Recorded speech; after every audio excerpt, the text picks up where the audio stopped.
Vous êtes, dans une relation, qui parfois, dans certains contextes, vous mène, la vie, difficile émotionnellement. C'est par exemple, avec, j'ai la situation d'un papa, heu, qui s'entend super bien avec ses enfants, dans l'ensemble, mais le soir, lorsqu'il faut les coucher et au moment de l'endormissement, une des filles, refuse, de passer à cette étape indispensable à sa santé.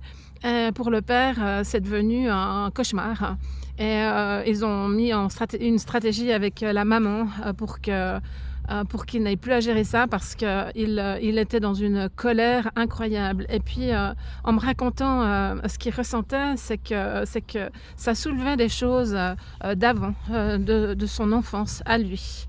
C'est également le cas d'une de mes, clientes, qui était venue en consultation, parce qu'elle voulait, mettre des limites dans ses relations.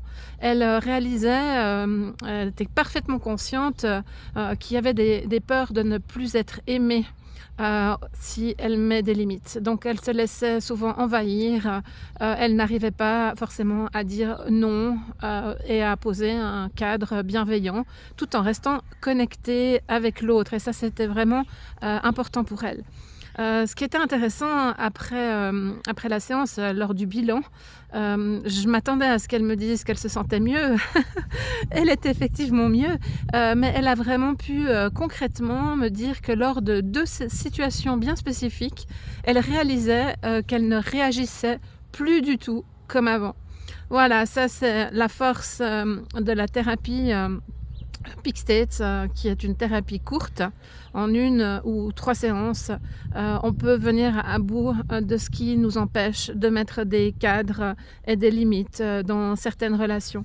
Et puis de comprendre aussi pourquoi on est parfois extrêmement, affecté. Et qu'est-ce qui nous empêche, soit de le dire à l'autre ou, de s'éloigner ou, simplement effectivement de mettre un cadre. Ça peut être aussi, avec, un ou une collègue, hein.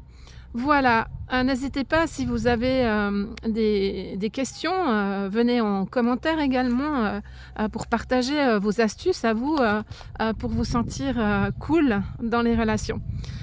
Si je parle souvent de relations et parfois de relations toxiques, beaucoup de relations toxiques, c'est que, j'ai moi-même, expérimenté ça, presque au berceau, dans une famille, compliquée, avec une séparation de mes parents, où il y a eu beaucoup de manipulation et puis d'instrumentalisation. Et d Ouais, dans ce genre de dynamique, ça crée énormément de confusion et puis enfant, les repères, ben, c'est les parents donc on reste, et on n'a pas le choix dans des situations qui peuvent, accessoirement, nous faire, du mal. C'est pas systématique parce que, il y a une espèce d'injustice sociale. On n'a pas les mêmes réactions face à certains propos qu'on entend ou certains comportements de l'autre, que ce soit notre partenaire ou notre enfant ou, notre collègue ou un voisin. Donc ouais, ça a été, tout un chemin de compréhension, de transformation et j'ai encore un peu de travail, parce que, je crois qu'il faut une vie pour venir à bout de ce qui nous préoccupe et c'est pas forcément, le problème, c'est pas forcément un problème, relationnel, hein. Ça peut être, une maladie ou un drame, hein, un trauma, qui n'est pas encore, transformé et résolu.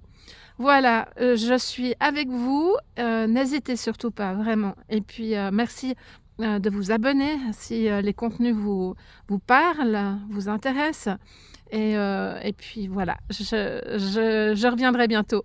Portez-vous bien, au revoir.